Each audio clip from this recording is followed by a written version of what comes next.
नमस्ते।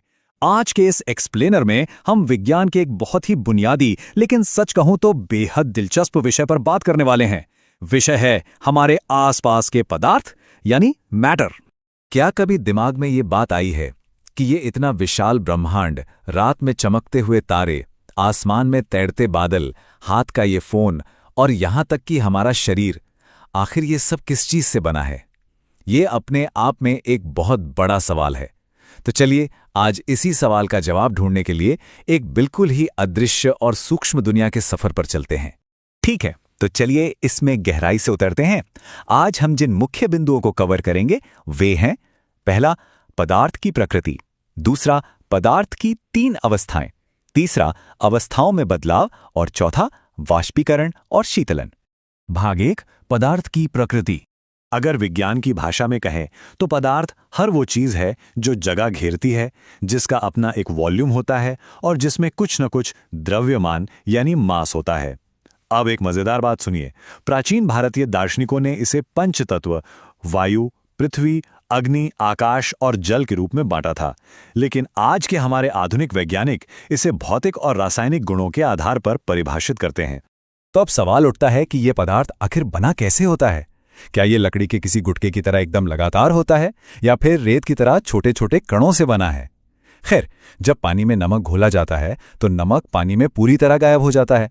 ये सीधा सीधा साबित करता है कि पदार्थ सूक्ष्म कणों से ही बना है। इन कणों के बीच में खाली जगह होती है। ये लगातार इधर उधर चलते रहते हैं और हमेशा एक दूसरे को अपनी ओर खींचते हैं। और पता है ये कण कितने छोटे होते हैं? अगर पोटेशियम परमैंगनेट के सिर्फ कुछ ही क्रिस्टल पानी में डाले जाएं तो वे हजारों लीटर पानी को रंगीन कर सकते हैं। इसका सीधा सा मतलब ये हुआ कि सिर्फ एक छोटे से क्रिस्टल में ही लाखों सूक्ष्म कण मौजूद होते हैं जो लगातार खुद को बांटते रहते हैं। सच में ये हमारी कल्पना से भी कहीं ज्यादा छोटे होते हैं। कभी सोचा है कि रसोई में बन रहे एकदम गर्म और स्वादिष्ट खाने की महक कई मीटर दूर तक कैसे पहुंच जाती है? ऐसा इन कणों की लगातार गति के कारण ही होता है। होता यह है कि जब एक तरह के पदार्थ के कण दूसरे पदार्थ के कणों के बीच की जगह में खुद ब खुद मिल जाते हैं तो इस प्रक्रिया को हम विसरण या डिफ्यूजन कहते हैं। और हां, तापमान बढ़ने पर यह प्रक्रिया और भी ज्यादा तेज हो जाती है। और यह बहुत ही शानदार तरीके से दर्शाता है कि कण असल में एक दूसरे को आकर्षित कैसे करते हैं। जैसे ये इदुमिश्मी नर्तक एक दूसरे की बाहों में बाहें डालकर एक मजबूत चेन बनाते हैं ना, बिल्कुल वैसे ही पदार्थ के कण एक आकर्षण बल से बंधे होते हैं। बेशक ये बल अलग अलग पदार्थों में अलग अलग ताकत का होता है। जैसे लोहे की कील में यह बल बहुत ज्यादा होता है और रबर बैंड में थोड़ा कम। भाग 2, पदार्थ की 3 अवस्थाएं। कणों के बीच की उसी खाली जगह और आकर्षण बल के आधार पर हम अपने आसपास पदार्थ की 3 मुख्य अवस्थाएं देखते हैं: ठोस, द्रव और गैस। ठोस चीजें कठोर होती हैं क्योंकि उनके कण बहुत ही मजबूती से एक दूसरे से जुड़े होते हैं। द्रवों में बहाव होता है, वे उसी बर्तन का आकार ले लेते हैं जिसमें उन्हें डाला जाता है। जबकि गैसों के कणों के बीच तो बहुत ही ज्यादा जगह होती है और इसीलिए वे बड़ी तेजी से हर दिशा में भागते रहते हैं। अब गैसों में मौजूद इसी बहुत सारी खाली जगह का रोजमर्रे की जिंदगी में बड़ा फायदा उठाया जाता है।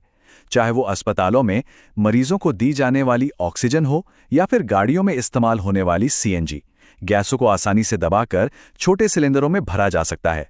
गैसों की इस कमाल की खूबी को ही संपीड़िता या कंप्रेसिबिलिटी कहा जाता है। भाग 3, अवस्थाओं में बदलाव। अब यहां जो बात वाकई दिलचस्प है वो ये है कि गर्मी या ऊष्मा आखिर इन कणों पर असर कैसे डालती है। जब बर्फ को गर्म किया जाता है तो गर्मी के कारण कण बहुत तेजी से कंपन करने लगते हैं और अपने आकर्षण बल को तोड़कर आजाद हो जाते हैं। इससे ठोस पिघलकर द्रव बन जाता है। और जब पानी उबलता है तब तो कण पूरी तरह से आजाद होकर गैस या वाष्प में ही बदल जाते हैं। बर्फ के पिघलने का तापमान 273.15 केल्विन होता है। लेकिन यहां एक बहुत ही हैरान करने वाली बात है, जब बर्फ पिघल रही होती है तो उस दौरान तापमान बिल्कुल नहीं बढ़ता। तो भाई जो गर्मी हम दे रहे हैं वो आखिर जाती कहां है?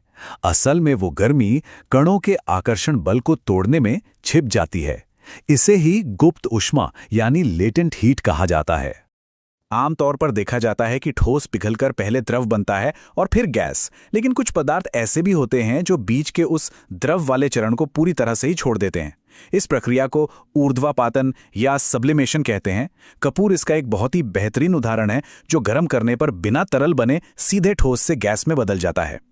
अवस्थाओं को बदलने में सिर्फ तापमान ही नहीं, दबाव यानी प्रेशर का भी बहुत बड़ा रोल होता है। ड्राई आइस यानी ठोस कार्बन डाइऑक्साइड का ही उदाहरण ले लीजिए। इसे बहुत ज्यादा दबाव में रखा जाता है। जैसे ही इसके आसपास का वायुमंडलीय दबाव कम होकर 1 एटमॉस्फेयर तक आता है, ये बिना तरल बने सीधे गैस में बदल जाती है, और बस इसी वजह से इसे ड्राई आइस कहा जाता है। भाग 4, वाष्पीकरण और शीतलन। यहां बात हो रही है वाष्पीकरण यानी इवैपोरेशन की। जैसा कि पहले भी देखा गया, कण कभी भी एक जगह स्थिर नहीं होते। तरल की सतह पर मौजूद कुछ कणों में गतिज ऊर्जा थोड़ी ज्यादा होती है। ये कण दूसरे कणों के आकर्षण बल को तोड़कर उबलने वाले तापमान तक पहुंचने से पहले ही गैस या वाष्प में बदल जाते हैं। जैसे कि एक कटोरी में रखा पानी धीरे धीरे खुद ब खुद सूख जाता है। अब ये सोचने वाली बात है कि तेज हवा वाले दिन या फिर जब हम कपड़े फैलाकर सुखाते हैं तो वे जल्दी क्यों सूख जाते हैं। ऐसा इसलिए है क्योंकि वाष्पीकरण मुख्य रूप से 4 चीजों पर निर्भर करता है। सतह का क्षेत्रफल जितना बड़ा होगा, वाष्पीकरण उतना ही तेज होगा। इसके अलावा तापमान बढ़ने, हवा की नमी कम होने और हवा की तेज गति के कारण भी पानी के कण तेजी से वाष्प बनकर उड़ जाते हैं। और जानते हैं इस वाष्पीकरण की सबसे खास बात क्या है? इसका कूलिंग इफेक्ट। वाष्पीकरण के दौरान तरल के कण अपने आसपास के वातावरण से ऊर्जा सोख लेते हैं। यही कारण है कि गर्मियों में लोग अक्सर अपनी छतों पर पानी छिड़कते हैं, ताकि पानी वाष्पीकृत होते समय सतह की गर्मी सोख ले और छत ठंडी हो जाए। नेल पॉलिश रिमूवर लगाने पर हथेली पर जो ठंडी ठंडी सी फीलिंग आती है ना, वो भी बिल्कुल इसी वजह से होती है। तो सबसे अहम बात यह है कि वाष्पीकरण का ये सिद्धांत हमारे पहनावे को भी काफी हद तक प्रभावित करता है। गर्मियों में शरीर खुद को ठंडा रखने के लिए पसीना निकालता है। सूती कपड़े उस पसीने को बड़ी आसानी से सोख लेते हैं और उसे बाहरी हवा के संपर्क में ले आते हैं। फिर जब ये पसीना वाष्पीकृत होता है तो ये शरीर की गर्मी को अपने साथ ले जाता है और एक गजब की ठंडक का एहसास होता है। तो आज के इस एक्सप्लेनर में ये देखा गया कि कैसे अदृश्य कणों का पूरा खेल, उनके बीच की खाली जगह और उनका आकर्षण बल मिलकर ये तय करते हैं कि कोई पदार्थ ठोस होगा, द्रव होगा या गैस। लेकिन इस चर्चा को खत्म करने से पहले एक बहुत ही दिलचस्प विचार पर गौर करते हैं। अगर केवल तापमान और दबाव ही पदार्थ की इन अवस्थाओं को इस तरह बदलते हैं, तो ब्रह्मांड के उन सुदूर कोनों में जहां तापमान और दबाव अपनी चरम सीमा पर हैं, वहां पदार्थ किस अजीबोगरीब रूप में मौजूद होगा? क्या वहां अवस्थाओं के कुछ बिल्कुल ही नए रूप हो सकते हैं? इस पर विचार जरूर कीजिएगा। आज की इस चर्चा में शामिल होने के लिए बहुत बहुत धन्यवाद।